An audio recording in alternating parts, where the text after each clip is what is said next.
All right, I'm gonna do a quick video today on how to get a wheel ready that has curb rash. We're gonna get ready and put a little bit of primer on it. So I'll show you guys how I do that today. I'm just gonna fix, so you can see this section here. It's curb rash pretty decent. So basically I'll go over and show you my procedure and how I sand it out, the tools I use, and everything that you'll need to do the job, or in this particular job. So here we go. So I'll use my Milwaukee headlamp. These are really awesome. They're rechargeable. They have like a USB port, so that's pretty neat. I use those pretty much for everything. Super important to be able to see. So next thing I'm going to use is some Gorilla Tape, and I'll use that to protect the tire from, sanding on it. And I'm going to use a mini DA, 3-inch mini DA. This one is, I believe, it's a Mac. These are phenomenal. If you're in auto body, you need one because you can sand jams with them and just all sorts of small repairs. It is a hook it pad, so it has like a Velcro pad to it. I'm going to use a little bit of 180 grit. This is Merca 180, and this is the Auto Net. And I'm going to use some Sunmite paper, which is inexpensive paper, but it's a 320 grit. So there you go. I'm also going to use a gray Scotch-Brite, which you could use red as well. Razor knife, some masking tape, a Tornador, which if you haven't seen these are probably the coolest tools I've ever. It's probably my favorite tool, or definitely at the top of my list. These things are phenomenal, and they're pretty much the staple of almost everything that I do. Everything, detailing, painting, cleaning floor mats, just cleaning mats for my house, chairs, you name it. This tool is tremendous. So you could use a Bounty towel. I'm going to use a little bit more of a high-end towel. This is made for auto body, so use that. A little bit of rubbing alcohol. I use 70% rubbing alcohol mixed 50-50 with water. Means 15. If you put 15 ounces of alcohol, rubbing alcohol, then you put an additional 15 ounces of water, which that's one to one, which means one part of one product to another part of another product, 1-to-1 mixture. Auto body wax and grease remover. This is good to take a bunch of oils and grease and wax or any type of residue on the surface. You want to wipe it down that way right before you prime. You won't have any fish eyeing, and you'll make sure there's good adhesion. So here we go. So what I'll do is, first thing, I'm going to turn my light on. Hopefully it doesn't flash too much in the camera. And then I tore some pieces of this tape, and I'm going to kind of slide the tape, the Gorilla Tape, right against the edge of the wheel. And then that way I don't sand on the tire. So I'm going to go ahead and line it, and I'm going to use a quartz grit, which is 180 grit. So I want to make sure that I'm using 2 layers of tape. That way I protect the tire. With a quartz grit, potentially you could sand through, and I don't want to risk it, so I'm going to use two layers. So tuck it in there. So we're ready to go. So I'll plug in my mini DA, and I'll put a little bit of 180 grit on there. The one other thing I'm going to do too is, because I just want to prime this lip, I'm going to prime just the lip here versus actually priming into the wheel some. So I'm going to feather edge this lip. So I'm going to take a little bit of tape on the inside, so I'll protect the wheel. That way I don't put any sanding marks on the inside. Like so. So I'll take my 180, and I'm going to put it on the number 1 setting. Make sure I center my paper here. And then I'm going to start. I'm going to lightly sand it. You can kind of see I'm already dusting the paper a little bit, or the tape. So I'm going to basically what they call feather edge. You can see I'm hitting the tape already, and it's good that I use 2 layers. So I'm actually going to put a layer out here as well. I'll double that up. So I'm basically feather edging it and smoothing it out a little bit.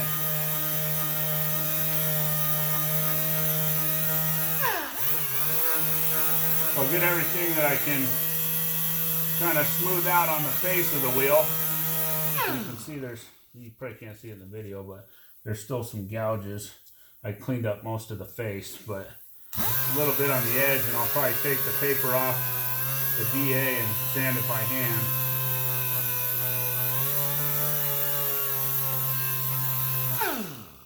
We got the face pretty good.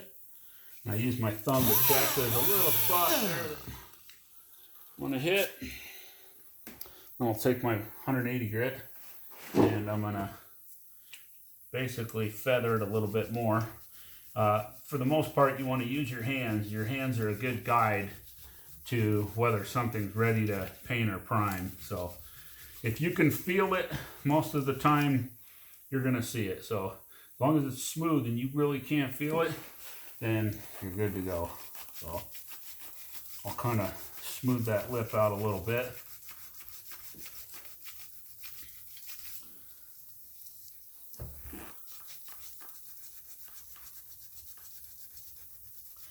By the way, I pre-cleaned this wheel.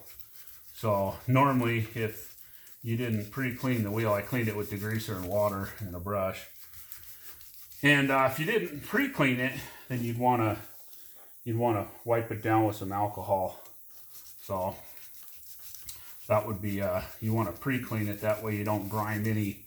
Say for example, they put tire shine on the tire and got it on the wheel, then you know, your primer wouldn't want to stick because of the tire shine. It has silicones in it.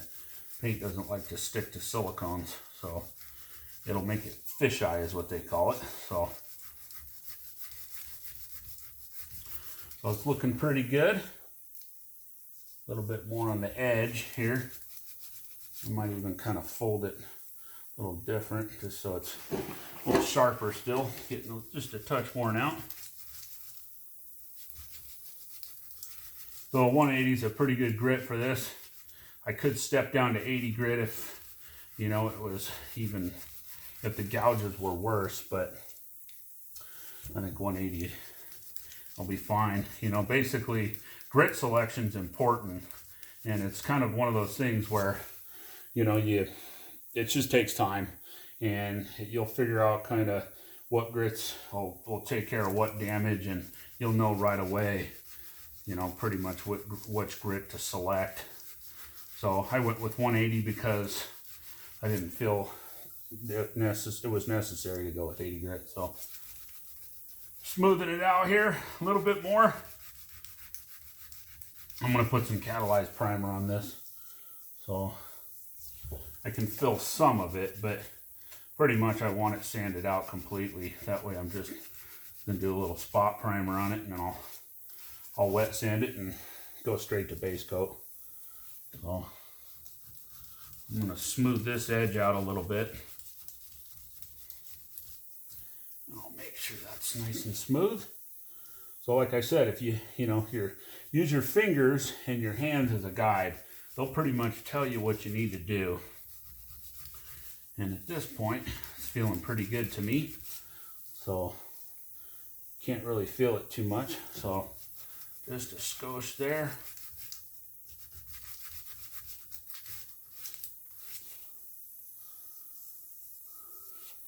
A little more there. But that feels pretty good. So I'll hit it just a touch more there.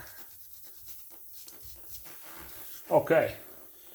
So I'm going to run over it with a little bit of 320 just to kind of smooth this area out here. You know, it's fine to leave this in 180 or even really 80, to be honest, if you're actually going to put a catalyzed primer. But I'm going to 320 my blend area, because you don't want to just prime over the metal. You want to taper your repair a little bit. So I'm going to run over the metal a little bit as well. So I'm going to basically spot paint this wheel. So I'm going to run over this just with the repair with 320, because, you know, in my opinion, the smoother the better. So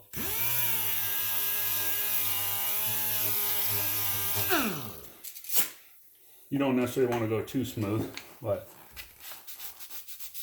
I'll kind of just run over it a little bit.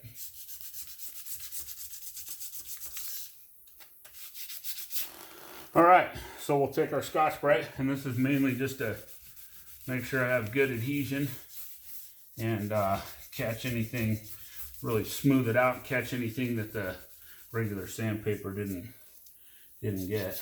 So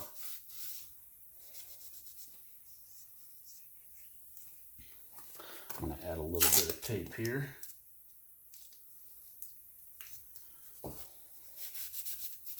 Okay. I'm going to stuff the Scotch-Brite in that groove there. And I'll feather edge this line here.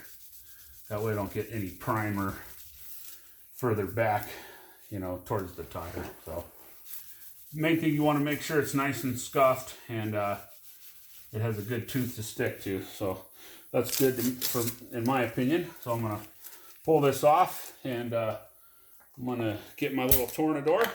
I have an air regulator on the bottom of this. That's kind of neat. So you can turn it down real low. And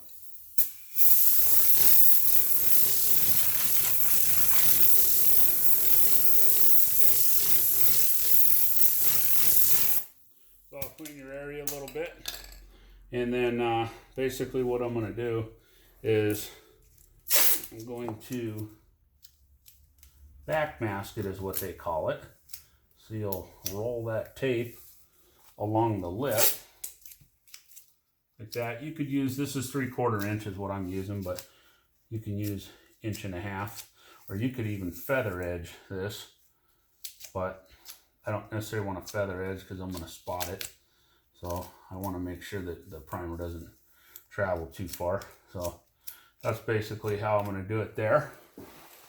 I'll get a piece of masking paper.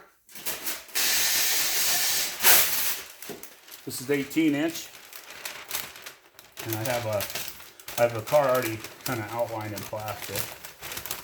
I have some kind of cheap tape on the roll currently because I was using it for house paint. So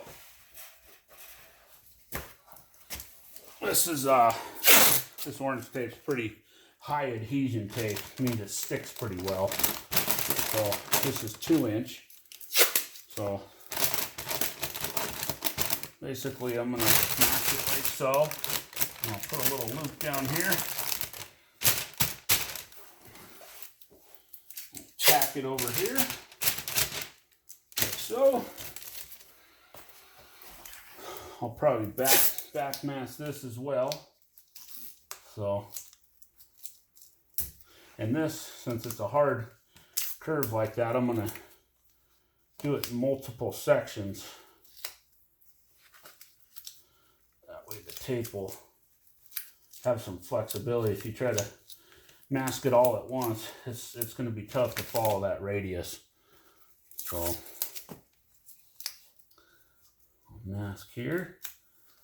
One thing you could do too is you could wipe it down first with wax and grease remover. Instead, I'm going to wipe it down afterwards. But you could wipe it down first before you mask it, and that would help.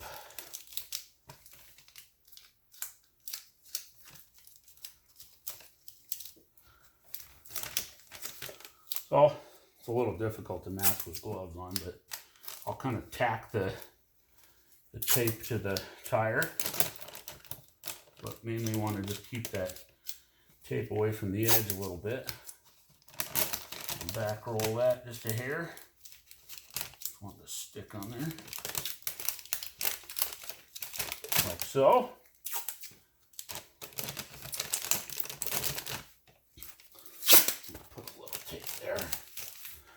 Another piece of 18.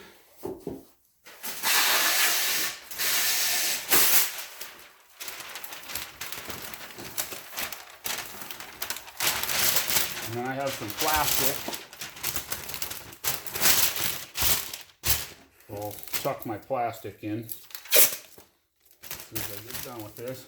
You could always mask the entire job with plastic, but I'm going to just reuse the plastic, so I'm not going to on this particular job. So mask like that. We'll tack it a little bit. And then I'm going to tape this in here.